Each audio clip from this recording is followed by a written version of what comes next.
Welcome back, everyone. It is Wednesday, April 16th, and the MLB and our 5 favorite picks are on the way. As always, it's Austin, joined by Logan. Let's recap yesterday, get it out of the system. A losing day. I mean, this has been commonplace for Logan and I. This feels like home, and that's not the home I want to live in. But let's recap it because, man, you won't find any more unlucky people in baseball than you find right on the screen right now.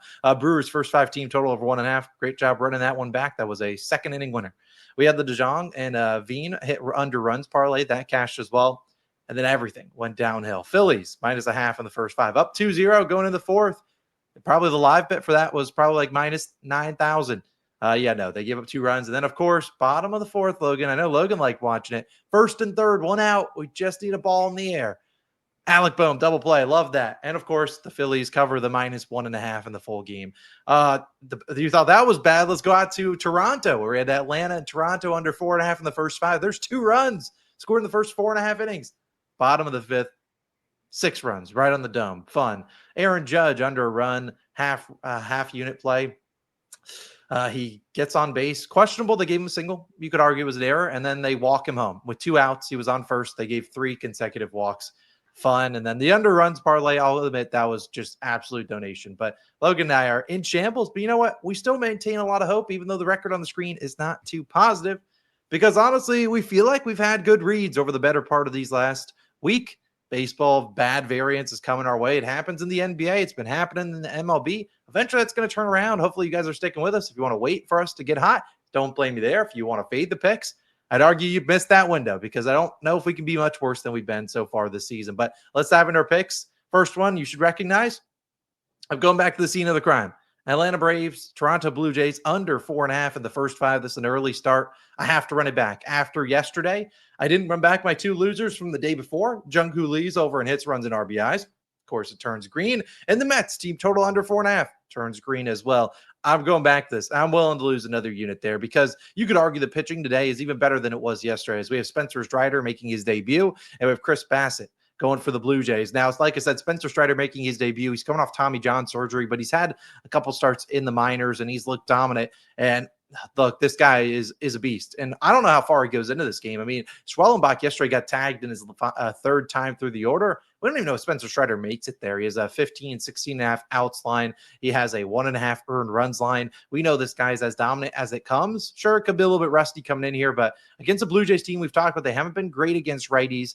They've been about league average. I think Spencer Strider can go out there and do his job. He's also really good at getting those strikeouts. His strikeout line is at like 6.5 today. We know he's elite at doing that. So again, I think he pitches decently well today. And then Chris Bassett on the other side starts for the Blue Jays, 0.98 ERA and a 1.09 whip. He's been really, really good, mostly due to being superb with runners in scoring position. Batters just 1 for 19 with runners in scoring position. We've talked about the last 6 righties now to face Atlanta. 5 of them allowed 2 or fewer earned runs. 4 of them allowed 0. The only one that got tagged was Zach Wheeler, who they've seen a ton. They really haven't seen Chris Bassett a ton. I think you can go out there and pitch decently well today at home.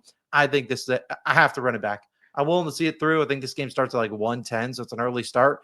I hope it's a winner, and I think it will be based on the pitching and based on what happened yesterday. Sometimes I won't run it back. We're doing it today. So we got the first 5 under in the Blue Jays versus Braves game. But Logan, I'm throwing it to you. You got a pick that I don't know if a lot of people love, but I really think this is a good one today. I think it's sneaky. Where are you going for your first one of the day? Yeah, I do have a total that I really do like. It's the Cubs and Padres game over 7.5 -118 odds on DraftKings is your best value there. These 2 teams just played yesterday. 2-1 ball game. You had the over, never stood a chance. It went to extra innings, which does benefit us today. I'll talk about that in a second. But as you can imagine, in a 2-1 ball game that goes into extra innings, runs were hard to come by. The teams combined to go 1 for 21 with runners in scoring position yesterday, which is well below their season average. Just a disgusting combined runners in scoring position. But today, I like the matchups more. Let's talk about who starts for the Padres today. It's Nick Pivetta, 1.59 ERA and a 0.82 whip. Pivetta, really good this season. He's not a sub-2 ERA guy, though. Don't let that ERA fool you. By the end of the season, he will end in the mid-3s at best. Pivetta just faced the Cubs April 5th. 3 innings pitched, 3 earned runs, 3 whip, 4 strikeouts. So you look at those numbers for Pivetta. The Cubs just saw him. They had success against him. I don't see why he won't get hit up in the spot today. I'm content fading Pivetta. There's a few metrics that I don't really like about his pitching this year. One is his barrel. His barrel percentage, 23rd percentile. You're flirting with danger for hard hit extra base hits when you do that, when you don't miss barrels. His fastball is also as well, 35th percentile in velo. So hitters, if they can recognize it and get to it, I mean, Pavetta's fastball might not be there today. I think the Cubs offense more than capable of touching him up. They're 5th in batting average with runners in scoring position, hitting 279. It's exactly what I said about some teams are just, they have a bad day. Had a bad day yesterday statistically, but they're better than that. I think they get to Pavetta. And on the other side, it's Matthew Boyd starting for the Cubs, 1.59 ERA, 1.18 whip. Again, 2 very good ERA pitchers. So on paper, your brain doesn't necessarily go to an over, but I see some runs in this game for sure. Boyd just faced the Padres April 5th, shut him out, 6 innings pitched, 0 earned runs. The Padres at home are a completely different team, much better at offense at home, hitting 278 on the season. San Diego also 9th in batting average versus lefties. I think they'll be ready to face Boyd a second time around. Boyd's a good pitcher. I mean, he showed it this year, but I did back him in his last start against the Dodgers, and what did he do? He traded me to a nice 3-run home run.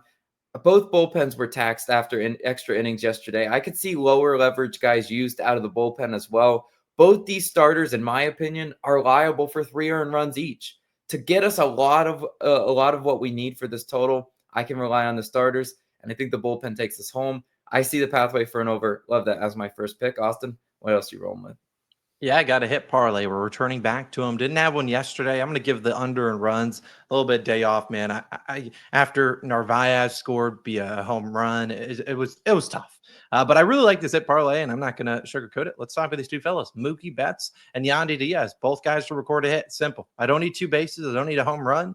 I just need a simple single. That's all we need. It's -114 on Bet365. I want to say FanDuel is around -117, -118. I do have to put that disclaimer out there. If you bet this early on FanDuel and Mookie or Yandy is not in the lineup, which would surprise me, but they both should be out there. If they're not in the lineup and they pinch hit and they go out, get out there, you would lose on FanDuel, whereas a site like Bet365 or DraftKings is not going to grade that as a loser. They'll just void that respective leg. But I think both these two guys are out there tonight, and I'm going to be honest, their matchups are really, really good. We're talking about Yandy Diaz. He should bat leadoff for the Tampa Bay Rays, an offense that is scorching hot recently. Yandy has been a part of that scorching hotness. He's 5 straight hits, 5 straight games with a hit, batting .364, and he faces Sean Newcomb, a lefty. Sean this season allowing nearly a 400 batting average to righties, .395, and Yandy batting .333 versus lefties. He was .346 last season. So again, batting leadoff.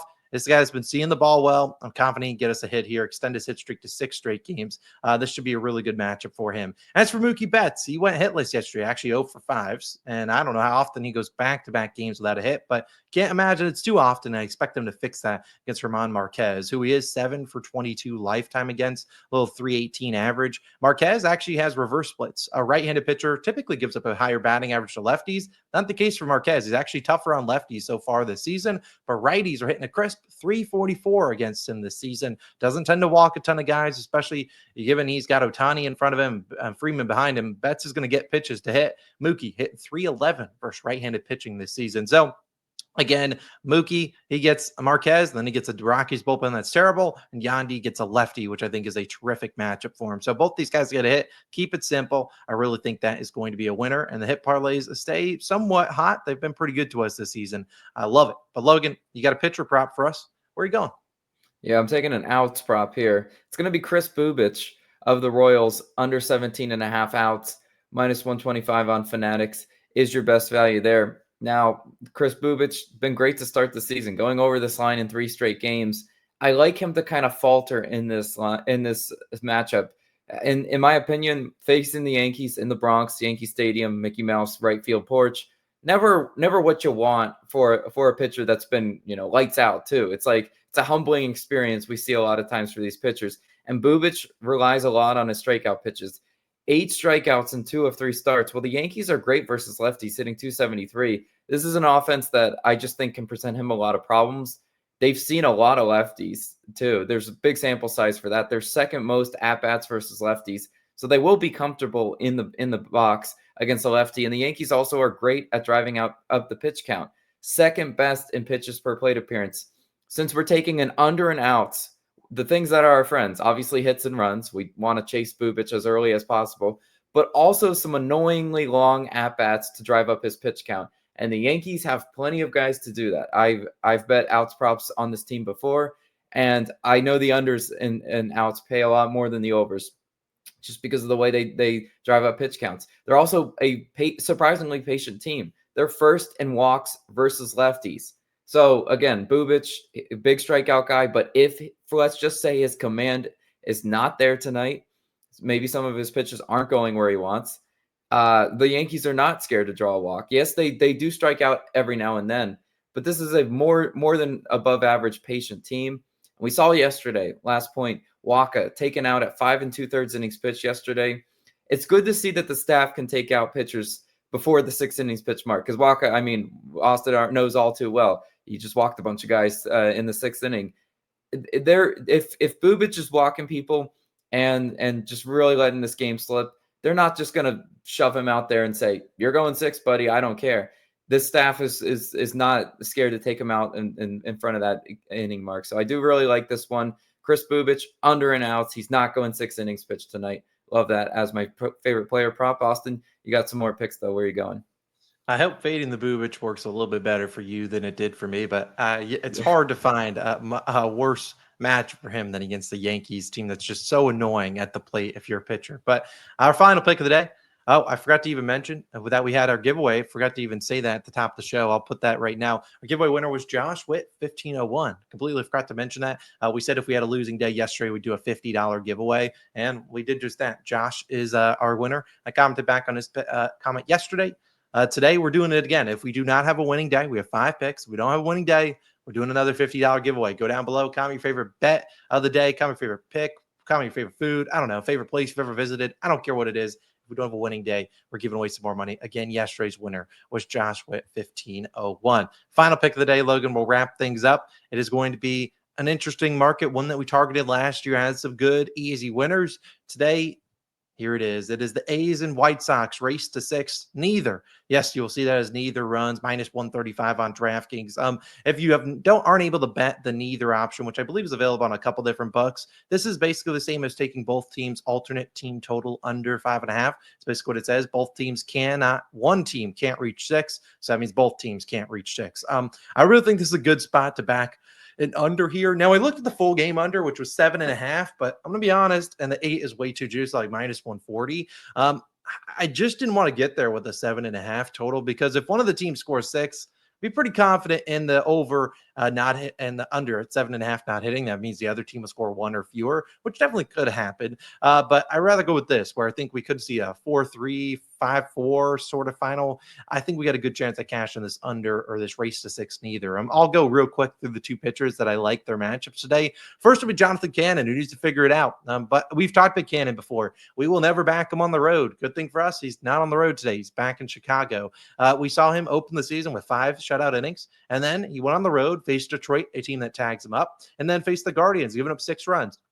We should see him pitch better today. Last year, 3.86 ERA at home compared to 5.19 on the road. Now, the A's have been a good offense. We'll give them credit. They put up 12 yesterday. Everything was clicking. But sometimes we see when everything clicks one day, the next day you're swinging for the fences and it's not working out. The Athletics have yet to score 6 or more runs in back-to-back games this season, except for when they faced and were in Coors Field against the Rockies. So again, you get a very high total, the ball flying out of the ballpark there. Chicago should be pretty chilly today. I think Cannon can pitch decently well. I'm not saying he goes out there and throws a shutout through 5 or 6, but he can go out there, give us 1 or 2 earned runs. His earned runs line is 2.5, heavily juiced towards the under. If he can do that, turn it over to the bullpen, which is more or less pretty well rested. Yesterday, they gave up a lot of runs in the bullpen, but again, no one pitched on Monday because they were off. These 4 guys yesterday, the rest of the bullpen should be ready to go, or they can run back those guys from yesterday that maybe didn't pitch well, but maybe they can pitch better today.